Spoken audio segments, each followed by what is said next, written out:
Hello future CMAs, welcome back to the channel CMA arena. तो चलिए continue करते हैं हमारा चैप्टर शेयर्स एंड डिवेंचर जो कि हम पढ़ रहे थे। तो आज का टॉपिक है हमारा issue for consideration other than cash. आज की क्लास इसके ऊपर है, पूरी क्लास इसके ऊपर है। इसके क्वेश्चंस भी आज ही कर लेंगे और ये कॉन्सेप्ट कहता क्या है वो भी हम आज ही कर लेंगे। Calls in arrear, calls in advance मैं आपको करा चुकी हूँ। ऊपर से बस एक ये प्रो राटा ही बचता है जो कि most difficult and most important topic है, जो कि नेक्स्ट वीडियो में कवर होगा। आज की वीडियो में हम issue for consideration other than cash करने वाले हैं। ओके, तो चलिए स्टार्ट करते हैं। तो सबसे पहले मैं आपको बता देती हूँ कि share for consideration other than cash होता क्या है।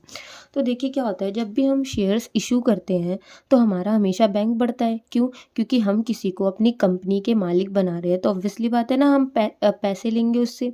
पर कभी कभार कुछ केसेस में क्या होता है, हम शेयर तो दे देते हैं लेकिन उनसे पैसे नहीं लेते। ऐसा क्यों? क्योंकि हम उनसे कोई और चीज़ खरीद लेते हैं। फॉर एग्जाम्पल, मेरी कंपनी है और मुझे किसी का बिजनेस या किसी का एसेट खरीदना है, तो मैं उसको कैश देने के बदले अपनी कंपनी का मालिक बना दूंगी कुछ हिस्से का। इसका मतलब मैं उसको अपनी कंपनी के शेयर्स अलॉट कर दूंगी।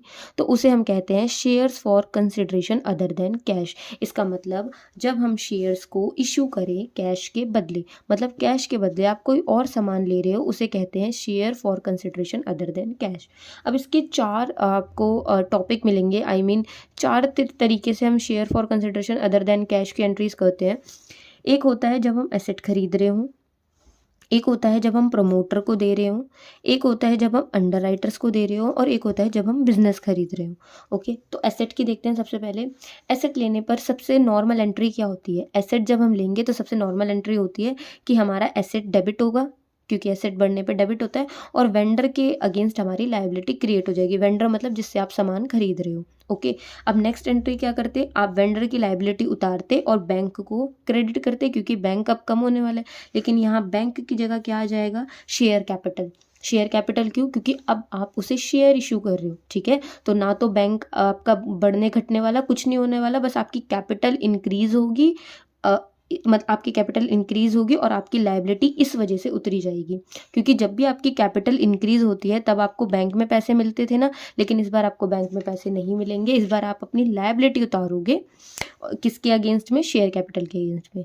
तो आई होप समझ आया होगा आपको कि हम पहले एसेट खरीद रहे हैं और वेंडर के अगेंस्ट हमारी लायबिलिटी क्रिएट हो रही है, फिर बाद में इस लायबिलिटी को हम उतार देंगे और शेयर कैपिटल जो है हमारा क्रेडिट हो जाएगा, बढ़ जाएगा। Same goes for promoter. Promoter कौन होते हैं? प्रमोटर वो लोग होते हैं जो कंपनी की एग्जिस्टेंस में मदद करते हैं। मतलब आप ये समझ लीजिए, उन्हीं का आइडिया है कि कंपनी को कैसे स्टार्ट करना है या किस बारे में कंपनी होनी चाहिए, या फिर उन्होंने कुछ ना कुछ गुडविल में हेल्प करी हो, तो आप उसे प्रमोटर समझ सकते हैं। तो प्रमोटर को हम बेसिकली शेयर तब अलॉट करते हैं जब उन्होंने हमें गुडविल या उनकी कोई सर्विस दी हो। तो ऑब्वियसली बात है, जब गुडविल या सर्विस कुछ भी दी होगी तो वो डेबिट होगी, क्योंकि वो अब हमारा एसेट है, गुडविल। और उसके बदले में हम उसको क्या इशू कर देते हैं? शेयर्स इशू कर देते हैं। इसका मतलब जब भी शेयर इशू होगा तो हमारी शेयर कैपिटल तो बढ़नी ही बढ़नी है। तो यहाँ भी शेयर कैपिटल क्रेडिट हो जाती है, किसके अगेंस्ट में? गुडविल के अगेंस्ट में, जब प्रमोटर का केस हो, क्योंकि प्रमोटर ने हमें गुडविल दिया, हम उसे शेयर्स देंगे। ओके, नेक्स्ट होता है अंडर राइटर। अंडर राइटर कौन लोग होते हैं? अंडर राइटर वो लोग होते, मैंने आपको बताया था कि अगर 90% शेयर आपके इशू नहीं होते तो फिर आप नहीं कर सकते, क्या कहते हैं, आगे पब्लिक में। इसी वजह से अंडर राइटर्स को हम जो है अपॉइंट करते हैं। अंडर राइटर क्या काम करते हैं? अगर मान लीजिए 90% लोगों की सब्सक्रिप्शन मेरे पास नहीं आई, तो अंडर राइटर्स वो लोग होंगे जो अपने लोगों से मदद करवा के या कुछ भी। तो अंडर राइटर हमारे शेयर्स को फुल्ली सब्सक्राइब कराने में मदद करते हैं, ताकि हम अपने शेयर्स जो हैं वो इशू कर पाएँ, कोई हिंड्रेंस ना आए हमारे काम में। इसलिए अंडर राइटर्स इसलिए अपॉइंट करे जाते हैं। अब अंडर राइटर को दी जाती है अंडर राइटिंग कमीशन, लेकिन कभी कभार अंडर राइटिंग कमीशन के बदले हम उन्हें शेयर्स दे देते हैं। क्या पता उन्हें भी शेयर चाहिए और हम बैंक पैसे देने के बजाय कभी कभार शेयर्स से जो है वो तो इस केस में हमारी एंट्री क्या होगी, जब हम उन्हें शेयर्स दे देंगे पैसे के बदले, अंडर राइटर अकाउंट डेबिट होगा और शेयर कैपिटल क्रेडिट होगा। ये तो हमें पता ही है नॉर्मली कि शेयर कैपिटल हमेशा क्रेडिट होता है और यहाँ पर हमारा अंडर राइटर अकाउंट जो है वो डेबिट हो जाएगा। नेक्स्ट होता है हमारा फॉर बिजनेस। बिजनेस का क्या मतलब है, यहाँ पर बिजनेस का मतलब है हम किसी का चलता हुआ बिजनेस ही खरीद रहे हैं। ओके, तो इसका मतलब उसकी एसेट्स भी हमारी हो जाएगी, उसकी लायबिलिटीज भी हमारी हो जाएगी। और इसमें आपके दो केसेस बनते हैं, एक सेकेंड। ओके, तो इसको ध्यान से समझिएगा, ये थोड़ा सा इंपॉर्टेंट है। देखिए, आप किसी का बिजनेस ले रहे हो तो उसके एसेट आपके हुए, तो इसका मतलब एसेट अकाउंट डेबिट होगा, ये तो सिंपल बात थी। ओके, उस बिजनेस में कुछ लायबिलिटी चल रही होगी और जिस वेंडर का ये बिजनेस होगा उसने हमें कह दिया होगा कि अब आप पूरा बिजनेस खरीद रहे हो तो लायबिलिटी भी आपकी ही होगी, आप ही पे कर देना। तो इसका मतलब लायबिलिटी भी हमारे पास ही आ जाएगी। फॉर एग्जाम्पल मान लीजिए हमने यहाँ 10 के तो उसके एसेट्स थे और 3 के थे उसकी लाइबिलिटीज़, तो इसका मतलब कायदे से तो 10 - 3 मुझे 7 रुपये पे करने चाहिए वेंडर को।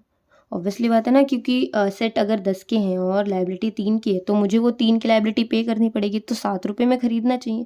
लेकिन यहाँ कभी भी 7 नहीं होता, यहाँ पर दो केस बनते हैं, क्या तो होगा 6 और या होगा 8। बस एग्जाम्पल के लिए बता रही हूँ। 6 का क्या मतलब है कि आपका 7 का बिजनेस था लेकिन आपको वो वेंडर 6 रुपये में दे रहा है। इसका वेंडर यहाँ क्रेडिट क्यों हो रहा है, क्योंकि लाइबिलिटी जनरेट होगी ना। तो यहाँ पर हम वेंडर 6 में क्यों क्रेडिट कर रहे हैं, जबकि हमारा बिजनेस तो 7 रुपये का था। इसी वजह से आ रहा है क्योंकि उसने अपना बिजनेस किसी न किसी वजह से कम में बेच दिया है। ओके, अच्छा 7 में भी बेच सकता है, ऐसी कोई बात नहीं है, कभी कभार होता है कि 7 का बिजनेस है 7 में ही बेच देता है, बट अभी हम 6 और 8 का करते हैं क्योंकि उस पर जो है अलग आती है। अगर 7 का होगा तो ऑब्वियसली बात है 10 7 3, बस यही वाली होगी आपकी। जब 6 या 8 हो तब ये दोनों एंट्रीज एक्स्ट्रा होती हैं। अब वापस आते हैं इस केस पे कि अगर 6 में आपने बिजनेस बेचा, सामने वाला बिजनेस बेच रहा है तो ऑब्वियस उसने कम में बेचा है, 7 का बिजनेस था उसने 6 में बेच दिया, तो इसका मतलब हमें प्रॉफिट हो गया, उस बिजनेस से हमें प्रॉफिट हो गया। और प्रॉफिट, लेकिन ये बहुत बड़े मार्जिन पे हमें प्रॉफिट हुआ है, इसलिए हम P&L में इसको क्रेडिट नहीं करते, हम इसके लिए एक अकाउंट बना लेते हैं जिसे कैपिटल रिजर्व कहते हैं। तो हम कैपिटल रिजर्व में जो 1 रुपया हमें मिल रहा है ना एक्स्ट्रा, वो यहाँ पर आ जाता है। ये वाला समझ आया। नेक्स्ट होता है कि 7 का बिजनेस है लेकिन हम 8 रुपये दे रहे हैं। कोई 7 का सामान 8 में क्यों खरीदेगा? एक रीज़न हो सकता है कि उस बिजनेस की गुडविल इतनी अच्छी है कि वो 7 रुपये में देने ही नहीं वाला, 7 के बदले वो 8 इसलिए कह रहा है क्योंकि उसने मेहनत करके अपनी गुडविल कमाई है ना। तो अब आप भी बैठ के खाओगे तो उसका आपको कुछ तो पैसा देना पड़ेगा। तो 7 का बिजनेस हम 8 में तब खरीदते हैं जब हमें 7 में गुडविल भी मिल रही हो। तो गुडविल एसेट होता है, 7 में गुडविल मिलने का मतलब है कि अब गुडविल डेबिट होगी। तो इस केस में जो 1 रुपया होता है वो यहाँ पर आ जाता है। ओके, सो ये होते हैं इसके 3 केस। यहाँ पर मैंने लिख रखा है गुडविल कब आएगा, किस और बैलेंसिंग फिगर आती है हमेशा। गुडविल कब आएगा, जब परचेज प्राइस बढ़ा हो नेट एसेट से। नेट एसेट क्या होता है, जो भी मैंने यहाँ पर करा ना, एसेट माइनस लायबिलिटी, उसे नेट एसेट कहते हैं। कि आपके नेट एसेट, आपको पैसे इतने देने चाहिए थे, आपने ज़्यादा पैसा दिया। क्यों दिया ज़्यादा, क्योंकि उस बिजनेस की गुडविल थी। दूसरा केस क्या होता है, जब परचेज प्राइस कम हो नेट एसेट से। इसका मतलब कि आपका बिजनेस, जो सामने वाले का बिजनेस था वो 7 का था बट आप 6 में क्यों खरीद रहे हो, तो इससे आपको बस प्रॉफिट होता है। तो प्रॉफिट को हम P&L में ना डाल के कैपिटल रिजर्व में डालते हैं क्योंकि बड़े मार्जिन पे हमें प्रॉफिट हुआ है। तो ये होता है फॉर बिजनेस के लिए। अब एक छोटा सा इम्पॉर्टेंट चीज़ और है यहाँ पर। अब इन सब में ही हमें शेयर कैपिटल, शेयर्स को जो है इशू करना है इन लोगों को। तो ये सबसे इम्पॉर्टेंट है कि शेयर इशू होंगे कैसे, मोस्ट इम्पॉर्टेंट है ये करने से आपकी कैलकुलेशन ख़राब नहीं होगी। देखिए, आपको जो भी अमाउंट पे करनी है आप ऊपर लिखोगे। अच्छा, यहाँ पर हम लिख रहे हैं शेयर्स टू बी इशूड, मतलब नंबर ऑफ शेयर्स आपको इशू कितने करने, सामने वाले को कितने इशू करोगे ना, तो उसके नंबर हमें निकालने पड़ेंगे। अगर अभी थोड़ा सा कन्फ्यूजन हो रही है तो आगे के इलस्ट्रेशंस में आप समझ जाओगे कि मैं क्या कह रही हूँ। तो जो भी अमाउंट आपको पे करनी है वो ऊपर आएगी और जो इशू प्राइस है ना वो नीचे आएगा, उससे आपके टोटल नंबर ऑफ शेयर्स निकलेंगे। यहाँ पर IP की बात करी गई है, इशू प्राइस की, यहाँ फेस वैल्यू की बात नहीं करी गई। अगर आपका शेयर 10 रुपये का है लेकिन आप 12 रुपये में इशू कर रहे हो तो यहाँ 12 रुपये आएंगे, 8 में कर रहे हो तो यहाँ 8 आएंगे, 10 में कर रहे हो तो यहाँ 10 आएंगे। फेस वैल्यू पर नहीं जाना, इशू प्राइस पे जाना है, कितना है इशू प्राइस। इससे करने से आपकी कैलकुलेशन हमेशा सही आएगी। तो आई होप सो आपको समझ आया होगा ये वाला topic, shares for consideration other than cash कैसे करते हैं। अब इसके इलस्ट्रेशंस कर लेते हैं 2, जिसमें ये सारा कवर हो जाएगा। बस ये बिजनेस वाला रह जाएगा क्योंकि बिजनेस का मुझे इलस्ट्रेशन दिखा ही नहीं मॉड्यूल में। अगर ऐसे क्वेश्चंस आते हैं तो मैं आपको अलग से करवा दूंगी। तो करते हैं आगे के इलस्ट्रेशंस। ओके, सो स्टार्ट करते हैं इलस्ट्रेशन 9। ये है आपका एसेट के ऊपर कि एसेट कैसे आप परचेज करोगे। ओके, सो एसेट, ये क्वेश्चन कहता क्या है कि एक कंपनी एसेट परचेज कर रही है जिसकी अमाउंट ये है 10,80,000 रुपीज़। पेमेंट कैसे कर रही है वो, फुल्ली पेड इक्विटी शेयर्स जो है वो इशू कर रही है सामने वाले बंदे को at the rate of 10 each. देखो यहाँ नंबर ऑफ शेयर्स नहीं दिए ना, आपको नंबर ऑफ शेयर्स निकालने पड़ेंगे जो आपको मैंने पीछे बताया था। अच्छा, लेकिन इसके 2 केस हैं कि एक बार तो उसने पार पे इशू कर दिया और एक बार प्रीमियम पे इशू कर दिया एट द रेट ऑफ 20%। मतलब हर 100 रुपये में 20 रुपये का प्रीमियम होगा, 100 का 20% 20, तो 120 रुपये का यहाँ पर हमारा शेयर हो जाएगा। तो पहले इसकी एंट्री करते हैं इस वाले केस की। इस केस में क्या है, इस केस में अच्छा दोनों केस में पहली एंट्री सेम होगी। पहली एंट्री क्या होगी कि हम पहले एसेट परचेज करेंगे और वेंडर के अगेंस्ट हम अपनी लायबिलिटी क्रिएट करेंगे। तो यहाँ पर सबसे पहली एंट्री क्या होगी, asset account debit to vendor account, ये आ गई हमारी अमाउंट। अच्छा, एक इम्पॉर्टेंट बात यहाँ पर ये है, क्वेश्चन में वेंडर का जो भी नाम दिया हो आप वो लिखोगे, यहाँ वेंडर नहीं लिखना आपको, ठीक है। अगर कोई कंपनी है या कुछ भी है तो आप उसका नाम लिखिएगा, यहाँ वेंडर नहीं लिखना है। नेक्स्ट, उसके बाद हम नेक्स्ट एंट्री क्या करते हैं, नेक्स्ट एंट्री हमारी होती है कि अब हमें उसे शेयर अलॉट करने हैं। तो यहाँ वेंडर के अगेंस्ट हमारी लायबिलिटी उतर जाएगी और हम क्या करेंगे, यहाँ शेयर कैपिटल क्रेडिट करेंगे क्योंकि हमारी कैपिटल बढ़ेगी। अब ध्यान से देखिए, ए पार्ट में पार पे शेयर इशू हो रखी है, ठीक है। तो वैसे तो इसकी कैलकुलेशन करने की ज़रूरत नहीं है, बट फिर भी मैं बता देती हूँ। नंबर ऑफ शेयर्स कैसे आएंगे, देखिए अमाउंट कितनी पे करनी थी, यहाँ पर जो मैंने पीछे आपको पढ़ाया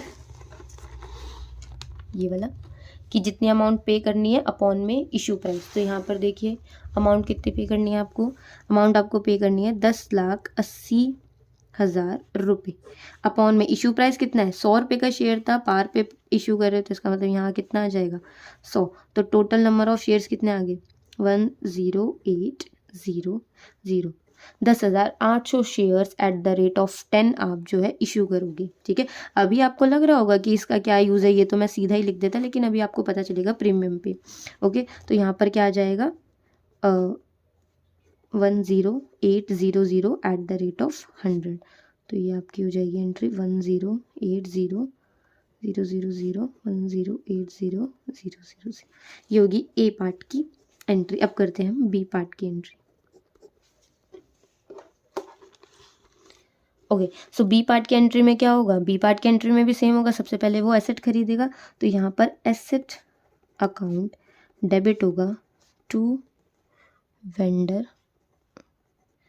अकाउंट 10,80,000,10,80,000। ओके, अब नेक्स्ट क्या होगा, वही जो ऊपर हुआ था कि वेंडर के अगेंस्ट हम लायबिलिटी उतार देंगे टू शेयर कैपिटल अकाउंट। अब देखिए यहाँ पर नंबर ऑफ शेयर्स कैसे अलग आते हैं।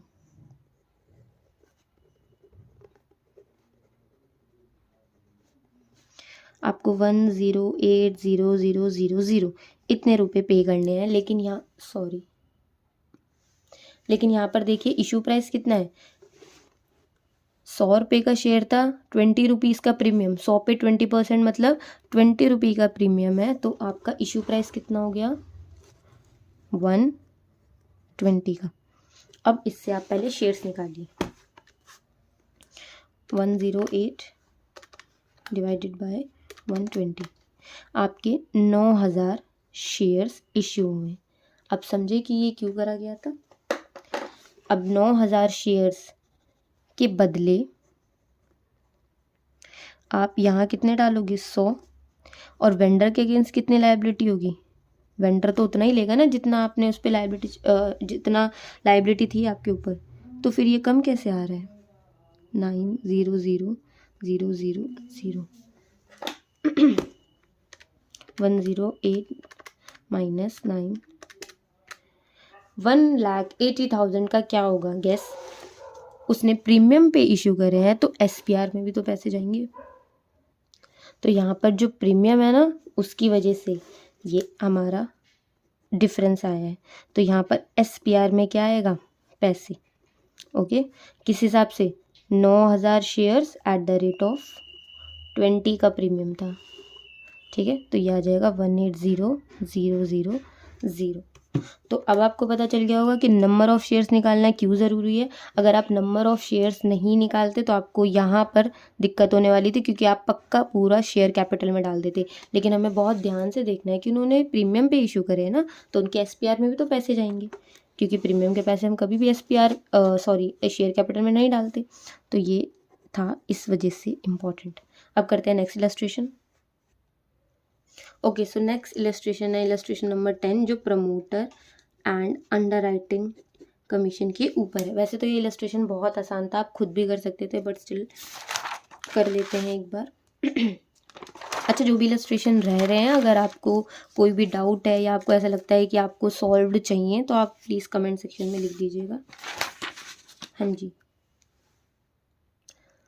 तो देखिए क्वेश्चन कह क्या रहा है। इलस्ट्रेशन 10 कहता है कि कंपनी ने 2,000 शेयर इशू करे at the rate of 100 each promoter को, और 1,000 शेयर इशू करे at the rate of 100 each अपने अंडर राइटर्स को। तो इन दोनों की आपको एंट्रीज करनी है। मैंने इन दोनों की एंट्रीज पीछे आपको करा रखी है ना, कि जब प्रमोटर की एंट्री होती है तो क्या होता है, गुडविल डेबिट होती है और शेयर कैपिटल क्रेडिट होता है, और जब अंडर राइटर का हो तो अंडर राइटर डेबिट होता है और शेयर कैपिटल क्रेडिट होता है। तो सेम तरीके से यहाँ पर भी होगा।